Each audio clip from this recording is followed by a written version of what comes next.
Recuerdo ese día con una nitidez escalofriante. El sol de la tarde se colaba por las ventanas de nuestra sala, proyectando largas sombras sobre los muebles, mientras el aire vibraba con el murmullo de las conversaciones de la mudanza al lado. Mi vida, en aquel entonces, era lo que yo consideraba un pilar de estabilidad. Estaba casado con Clara, mi compañera de vida desde hacía casi 2 décadas. Nuestro matrimonio, aunque ya sin el fervor de los primeros años, se había asentado en una rutina cómoda, llena de entendimiento mutuo y, yo creía, de una confianza inquebrantable. Éramos de esas parejas que se conocen con una sola mirada, que terminan las frases del otro. Teníamos 2 hijos adolescentes, la casa pagada y planes a largo plazo que nos ilusionaban. Todo parecía estar en su lugar, cimentado con años de esfuerzo y, sobre todo, con la convicción de que nuestra unión era a prueba de todo. Jamás habría imaginado que la mayor amenaza vendría de un lugar tan cercano, tan aparentemente inofensivo. La casa de al lado había estado vacía por un tiempo. Recuerdo la expectación en el barrio cuando se anunció que tendríamos nuevos vecinos. Y entonces llegó él. Daniel. Un hombre recién divorciado, con esa clase de encanto sereno que te desarma sin que te des cuenta. Era afable, siempre con una sonrisa discreta, y con una mirada que parecía entender más de lo que las palabras decían. Al principio, sus interacciones eran las esperadas. Un saludo cordial al cruzar en la acera, alguna charla breve sobre el vecindario, o sobre los problemas de estacionamiento. Nada fuera de lo común. Pero Daniel, con una sutileza que ahora me parece maquiavélica, comenzó a hacerse un lugar en nuestra rutina. Siempre estaba disponible para ayudar. Necesitaba un favor con algo pesado, pedía prestada una herramienta, o simplemente se acercaba a charlar un momento mientras sacábamos la basura. Yo, en mi ingenuidad, lo veía como una señal de buena vecindad. Qué suerte que tengamos un vecino tan atento, pensaba. Clara también cayó en su órbita de cortesía. A veces la veía charlando con él en el jardín mientras yo estaba en el trabajo, o coincidían en el supermercado, y ella volvía comentando lo simpático que era Daniel. Empecé a notar que Clara se preocupaba más por su aspecto. Se compraba ropa nueva con más frecuencia, se maquillaba un poco más, incluso para quedarse en casa.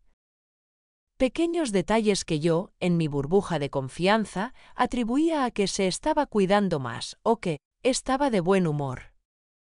Pero luego, las casualidades se volvieron demasiado frecuentes. Coincidencias en la panadería, en la tintorería, en el gimnasio. Era como si el universo conspirara para ponerlos en el mismo lugar una y otra vez. ¿O quizás no era el universo? La duda, una pequeña semilla apenas perceptible, comenzó a plantarse en mi mente. Una sensación incómoda, un roce sutil de desasosiego que me negaba a reconocer. Después de todo, era Clara. Mi Clara. La mujer con la que había compartido cada fibra de mi vida, mis sueños, mis debilidades. La idea de que algo más pudiera estar gestándose, de que esas atenciones tuvieran un doble fondo, era impensable, una traición a la esencia misma de lo que éramos. Pero, como me daría cuenta, a veces lo impensable es precisamente lo que ocurre, y lo que crees que es una amistad inocente puede convertirse en el preludio de la peor pesadilla. ¿Quieren saber cómo estas pequeñas atenciones comenzaron a destapar una verdad devastadora? La respuesta es mucho más oscura de lo que imaginan. La presencia de Daniel se volvió una constante en nuestro día a día, como una sombra que se alargaba y se hacía más densa. Sus visitas a nuestra casa se hicieron más frecuentes, ya no solo para pedir un favor, sino para tomar un café por la mañana o para quedarse charlando en el porche al atardecer, supuestamente hablando de las noticias del barrio, de las plantas del jardín o de algún partido de fútbol. Recuerdo una tarde en particular que se grabó a fuego en mi memoria, como un tatuaje doloroso. Llegué a casa del trabajo antes de lo habitual, ya que una reunión se había cancelado a última hora. El ambiente en el interior era extrañamente ligero, casi etéreo, con una risa que no era mía resonando en el aire. Entré sigilosamente y los encontré a Clara y a Daniel en la cocina, riendo a carcajadas. Clara, con una copa de vino en la mano, estaba inclinada sobre la barra, con una postura demasiado íntima, mientras él la miraba con una atención que iba mucho más allá de la simple cortesía vecinal. El ambiente era demasiado relajado, demasiado confortable, como si estuvieran en su propia casa y yo no existiera. Se separaron rápidamente cuando me vieron, sus sonrisas se congelaron y una expresión de sorpresa, casi de pánico, cruzó sus rostros. Clara, con una rapidez asombrosa, se apresuró a explicar: «Oh, cariño, Daniel solo vino a comentarnos sobre un pequeño problema con el cercado del jardín». «Ya se iba, ¿verdad, Daniel?». Él, con su sonrisa habitual, que de repente me pareció una máscara, asintió vigorosamente. «Sí, ya me iba». «Gracias por la hospitalidad, Clara». Algo en mi interior se revolvió violentamente, una punzada de celos y desconfianza que intenté sofocar de inmediato. «Paranoia», me dije a mí mismo. «Estoy imaginando cosas. Son solo vecinos». Sin embargo, esa pequeña semilla de duda, una vez plantada en mi mente, comenzó a crecer y a echar raíces profundas, alimentándose de cada pequeña inconsistencia. Comencé a prestar más atención, a observar los detalles que antes ignoraba por completo. Noté que el teléfono de Clara estaba siempre con ella, como una extensión de su mano, incluso cuando iba al baño o a la cocina. Si me acercaba a ella mientras lo usaba, lo bloqueaba de inmediato o lo dejaba boca abajo sobre cualquier superficie, con una rapidez sospechosa. Empezó a salir más a hacer la compra o a visitar a una amiga, y a veces volvía con una mirada algo nerviosa o demasiado animada, casi febril, como si hubiera bebido demasiado café. Cuando le preguntaba por su día, sus respuestas eran evasivas, demasiado generales, como si estuviera recitando un guión ensayado. «Bien, lo de siempre, ya sabes, las cosas de casa». Pero lo de siempre se sentía diferente, se sentía hueco, carente de la autenticidad que siempre había caracterizado nuestras conversaciones, nuestras confidencias.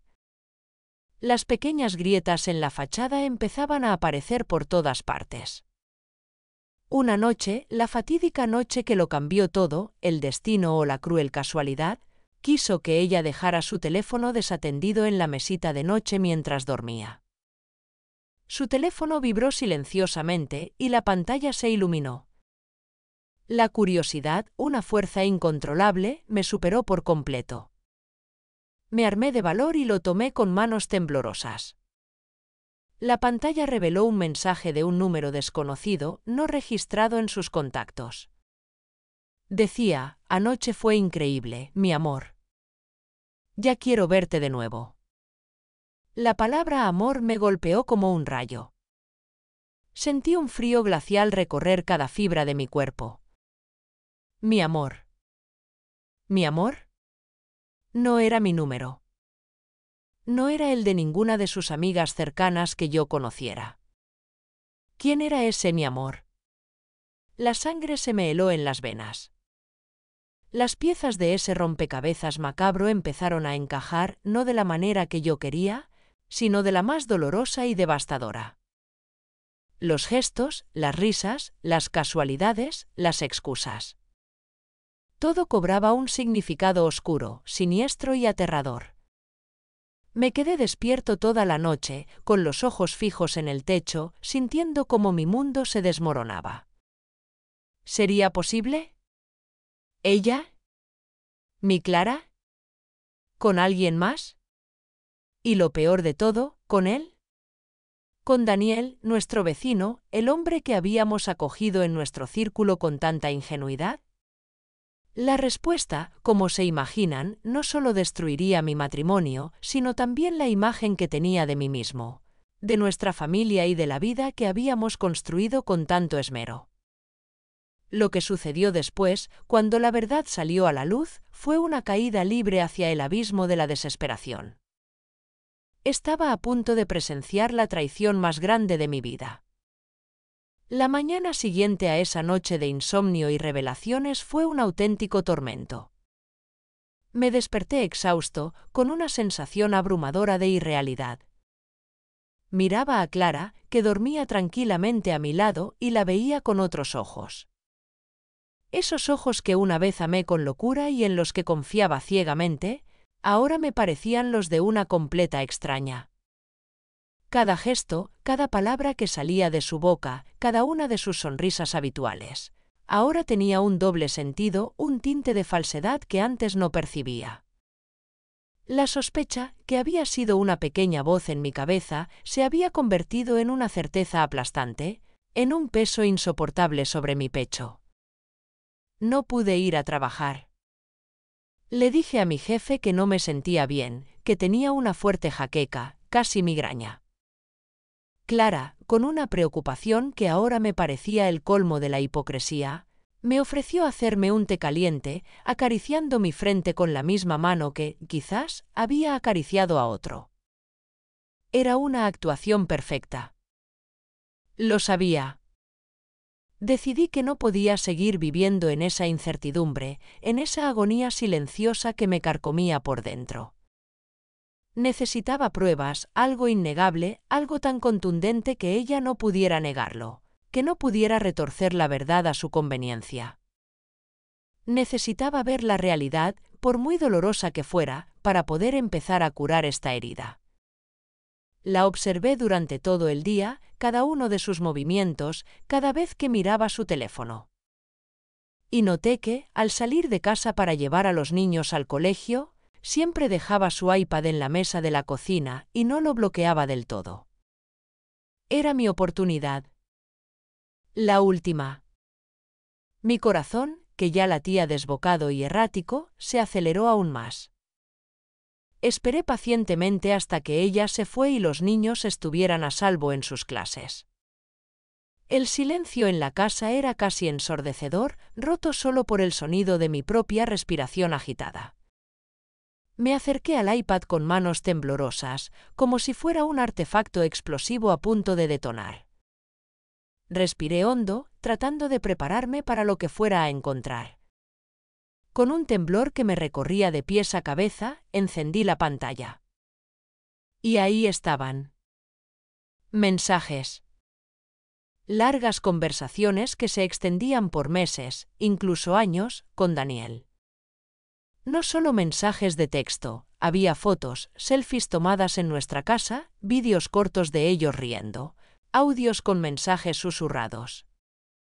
Apodos cariñosos que nunca había escuchado que usara con nadie, planes detallados para verse cuando yo no estuviera en casa, excusas elaboradas para mis viajes de trabajo, o mis noches con amigos. Quejas sobre mí, comentarios despectivos sobre mi rutina y mi falta de chispa, y elogios desmedidos hacia su conexión especial con él, una conexión que, según ellos, era más profunda y significativa que la mía. Cada palabra que leía era una puñalada directa a mi corazón, un trozo de mi alma que se desgarraba con cada línea. Las imágenes. Las imágenes me hicieron sentir náuseas, un asco profundo que subía por mi garganta. Los veía a ellos, en mi casa, en mi sofá, en mi cama, en los lugares que consideraba sagrados y que solo nos pertenecían a nosotros. Era indiscutible. Era real. Era mi esposa. Y era nuestro vecino. El aire se volvió denso, irrespirable. Las paredes de la cocina parecían cerrarse a mi alrededor, asfixiándome con la verdad. La rabia, el dolor, la humillación, la incredulidad. Todo se mezcló en un cóctel explosivo que me quemaba desde adentro, dejándome sin aire, sin voz. ¿Cómo pudo? ¿Cómo pude ser tan ciego, tan estúpido, tan ingenuo, tan confiado? ¿Cómo pudo tener la desfachatez de hacerlo justo al lado, a unos metros de mis hijos, bajo mis narices, en la casa que construimos juntos, en el hogar que se suponía era nuestro santuario? La imagen se grabó a fuego en mi mente, una fotografía cruel y permanente de la traición más abominable. El dolor era tan intenso que me costaba respirar, que sentía un peso inmenso sobre mi pecho, como si una roca me aplastara. En ese preciso momento, cuando mi mundo se estaba derrumbando en 1000 pedazos, escuché el sonido de la puerta principal abriéndose. Era ella. Había vuelto. La miré. Sus ojos, que antes habían sido la ventana a su alma, el reflejo de nuestro amor, ahora me parecían los de una completa extraña, llenos de una aparente inocencia que sabía que era una farsa. No pude articular ni una sola palabra. La verdad, brutal y desnuda, estaba ahí, en el iPad que sostenía con manos temblorosas, y en mi mirada, que ya no podía ocultar el dolor. Y su reacción, la forma en que intentó manipular la situación, la patética excusa que intentó dar, fue el golpe final que me demostró hasta dónde podía llegar su engaño, su crueldad, su desprecio por todo lo que habíamos construido. Lo que se desató en esa cocina fue un infierno, una explosión de dolor, recriminaciones y lágrimas que aún resuena en mis oídos. Pero la historia no terminó ahí. Lo que me esperaba y lo que ella intentaría hacer después para salvarse a sí misma, para justificar lo injustificable, sería mucho más allá de lo que cualquiera podría imaginar. La intriga apenas comenzaba. Clara entró a la cocina y, al verme con el iPad en las manos, su rostro se descompuso en una máscara de pavor. Palideció al instante, como si toda la sangre se hubiera drenado de su cuerpo. Por un momento, no dijo nada. Solo una mirada de horror de haber sido descubierta en la más cruel y patética de las trampas. Luego, como un acto reflejo, las lágrimas brotaron de sus ojos, una catarata incontrolable que empapaba sus mejillas, acompañada de sollozos histéricos. Cayó de rodillas, con las manos juntas en señal de súplica, pidiéndome perdón una y otra vez, entre balbuceos incoherentes. No fue mi intención, Juan. Lo juro. Es que me sentía tan sola. Tú siempre estabas tan ocupado con el trabajo, tan distante. Daniel. Él me escuchaba. Me hacía sentir viva de nuevo, deseada. Fue un error, un terrible, terrible error. Viva de nuevo. Deseada, esas palabras resonaron en mi cabeza como un eco macabro, retorciéndose en mi mente, una burla cruel a mi existencia. ¿Sola? ¿Yo? La persona que había dedicado cada minuto libre, cada esfuerzo, cada sacrificio a construir una vida para nosotros, a intentar hacerla feliz, a asegurarme de que nunca le faltara nada. ¿Y con el vecino? Con el hombre que habíamos acogido en nuestro círculo, el que venía a tomar café a nuestra cocina, el que se metía en nuestra intimidad, en nuestra propia casa. La humillación era insoportable, tan tangible como el aire que respiraba, tan densa que apenas podía moverme. No era solo la traición física, la profanación de nuestro hogar, era la mentira constante, la manipulación emocional, el descaro de mirarme a la cara y mentirme una y otra vez mientras llevaba a cabo esa farsa abominable. Las imágenes de ella y Daniel, las fotos, los mensajes. No podía borrarlos de mi mente. Eran la prueba irrefutable de su traición, la evidencia que perforaba mi alma sin piedad. Esa noche, o lo que quedaba de ella, no pudimos hablar, ni siquiera intentarlo. No pude. Mi mente estaba en blanco, excepto por la imagen de ellos, de su engaño, de la burla a mi confianza. Recogí una mochila con algunas cosas básicas, las que pude meter rápidamente, y me fui. Conducía sin rumbo fijo, con la mente aturdida, solo escuchando los fragmentos de mi vida rompiéndose en pedazos, como cristales cayendo al vacío, sin posibilidad de ser reparados. Los días que siguieron fueron un borrón, una nebulosa de emociones intensas y contradictorias, rabia, tristeza, confusión y una profunda sensación de vacío. Clara intentó contactarme de todas las formas posibles, me envió mensajes de texto interminables. Me llamó sin cesar, incluso se presentó en casa de mis padres, rogando por verme. Intentaba convencerme de que todo había sido un momento de debilidad, una equivocación aislada, de que aún me amaba con todo su corazón, de que podíamos superarlo juntos, que lo de Daniel no había significado nada, solo una distracción sin importancia. Pero la confianza estaba pulverizada, rota en 1000 pedazos irreconciliables. ¿Cómo podría volver a mirarla a los ojos sin ver la sombra de su engaño en cada parpadeo? ¿Cómo podría volver a tocarla sin recordar los abrazos de Daniel en nuestra cama? El divorcio fue inevitable. Fue un proceso doloroso, largo y agotador, que se extendió por meses, especialmente por los niños. Intenté protegerlos lo más posible, minimizar su sufrimiento, pero el ambiente en casa era insostenible, irrespirable. La verdad, aunque edulcorada, terminó saliendo a la luz, y sus jóvenes mentes tuvieron que lidiar con la cruda realidad. Daniel, por supuesto, desapareció del mapa. Se mudó unas semanas después, como un cobarde, sin decir una palabra, sin dar la cara, sin asumir responsabilidad alguna por el caos que había sembrado. Me sentí doblemente traicionado, por mi esposa, la mujer a la que le había entregado mi vida, y por él, amigo que se había aprovechado de la situación de la manera más vil. No solo me robó a mi esposa, sino que se llevó mi paz, mi seguridad, mi ingenuidad, mi visión de la vida. Hoy, la herida sigue abierta, pero estoy aprendiendo a vivir con ella. Está cicatrizando, poco a poco, dejando una cicatriz que siempre me recordará lo sucedido. He aprendido que la confianza es un cristal muy frágil y una vez que se rompe, es casi imposible de reparar por completo. Mi casa, antes llena de risas, de calor familiar y de una aparente felicidad, ahora es un lugar de reflexión, de soledad y de reconstrucción. He tenido que redefinir lo que significa el amor, la lealtad y la familia. No es fácil, en absoluto. Hay días en que la oscuridad me envuelve por completo, días en que la rabia resurge con una fuerza demoledora, días en que el dolor me ahoga.